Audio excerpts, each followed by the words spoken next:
find the best band in Austin to be my first project. And unfortunately, he found my band instead. No, I looked and you know, for the band that I wanted to be the, like, you know, my signature band. And, you know, I found Kimberly actually on MySpace, her band Ghetto Princess, and just the few songs that I heard on there, I think it was Overdose, Committed, and CJ and Run. Were just blew my mind just right off of the MySpace page. Terrible recordings, absolutely terrible. But the songs and the performances were really amazing. So I went and I was like, okay, this band needs a producer. So I went and I went to the show at Emo's in Austin, and they just blew me away. And the drummer that was in the band at the time, he was amazing too. It was just a 2-piece still,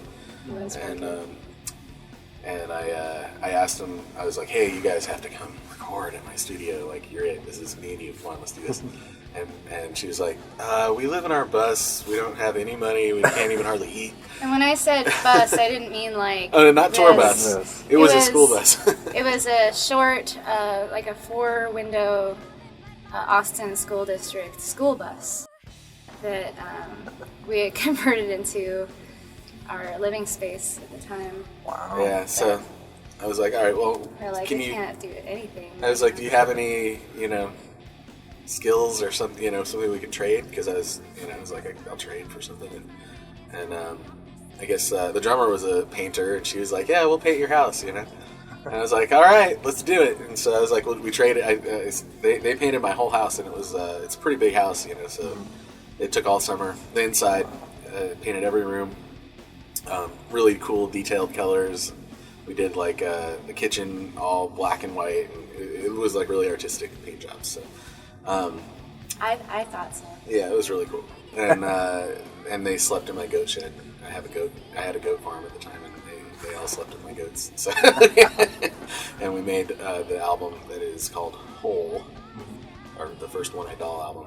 And then a couple years later, I joined the band full time. So.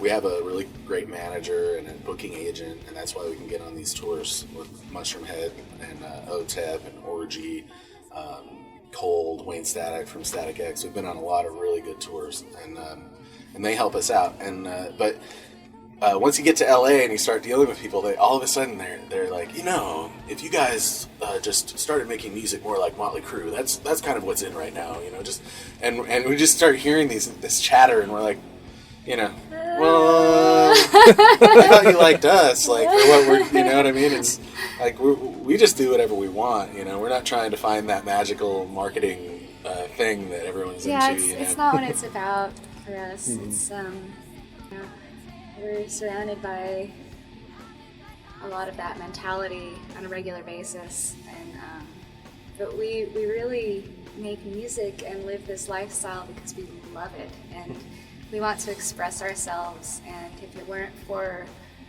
writing these songs, I'd probably be locked up in some way. And it's that, you know, it's not that because we want to be famous or something like that. Yeah. So it's really hard to talk to people who are of the other mentality, because they are always looking for the, like, oh, what's your angle, you know, like, oh, I see how you are marketing this and that and the way that you're dressing or the way that you did that song. And I'm like, I just am expressing the way I feel by all of that. I don't know what you're talking about. Yeah.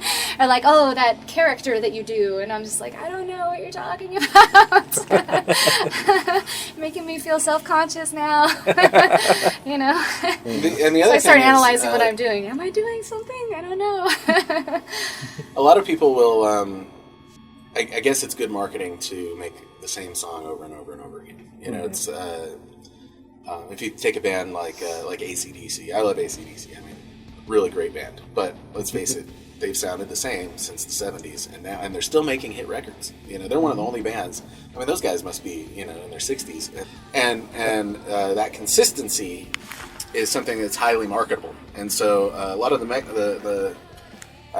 music industry type people want us to kind of zone in on, maybe making Committed over and over and over again, and we're just like, we make folk songs, we make, The songs come out the way that they want to come out. You Yeah. don't really like sit around a table and plot out like, all right, we need a pop punk song with this beat and this formula, like, oh, we want it to sound like this band but make it our own. Like, it's not that's not our thing at all. They just come out, me in my room or us in the practice space, and I'm like, I've been thinking about this, and then the song comes out the way that I'm feeling, whether it's bluegrass, or a dance song or an acoustic song or a one-eyed doll song,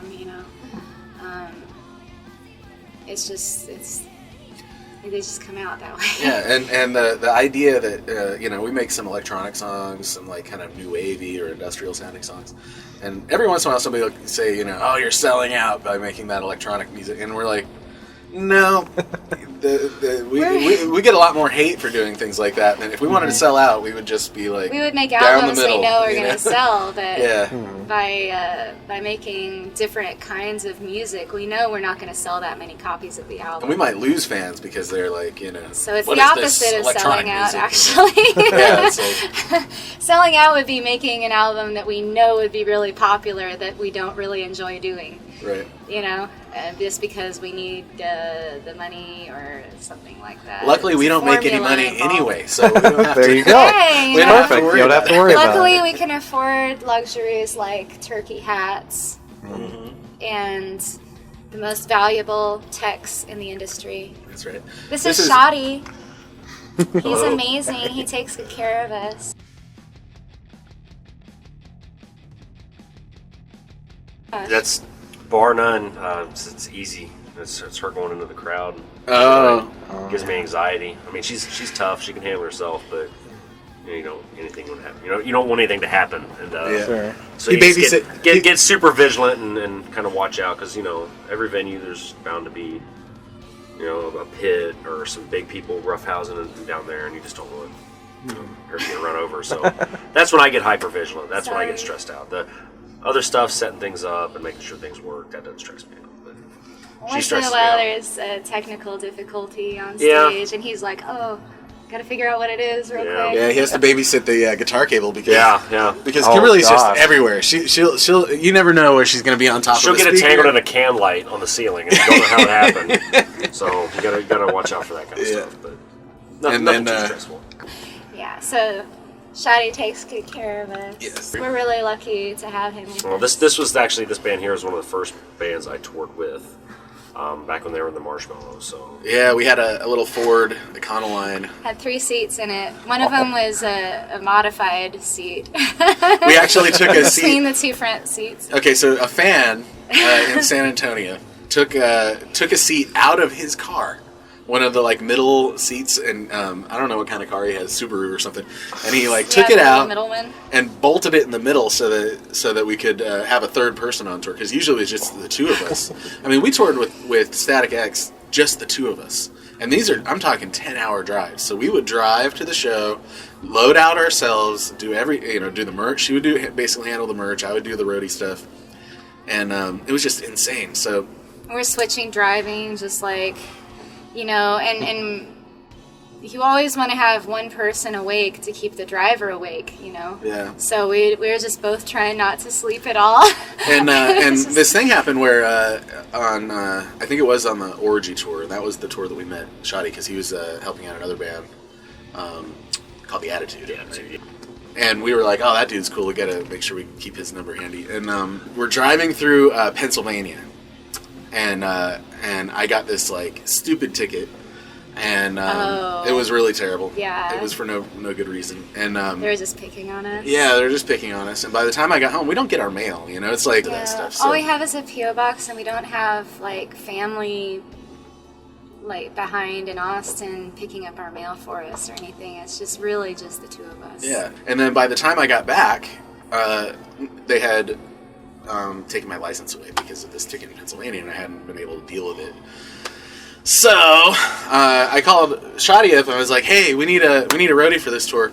And I was hoping to get my license thing figured out before we left for the tour. Likely story. But it didn't happen. He got there, and I was like, "Hey, man, I hate to tell you this, You mind driving? but yeah, I don't have a license, so you're gonna have to drive. Sorry."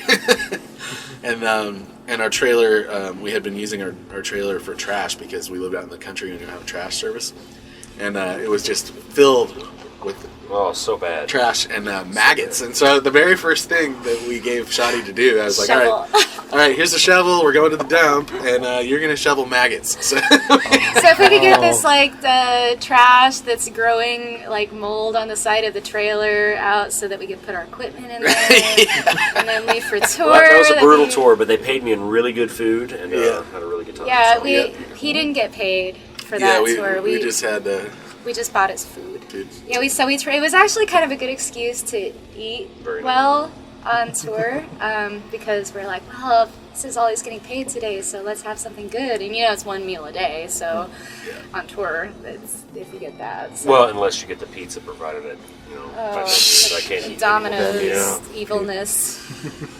My body rejects pizza. Yeah. After so many tours, I can't eat pizza.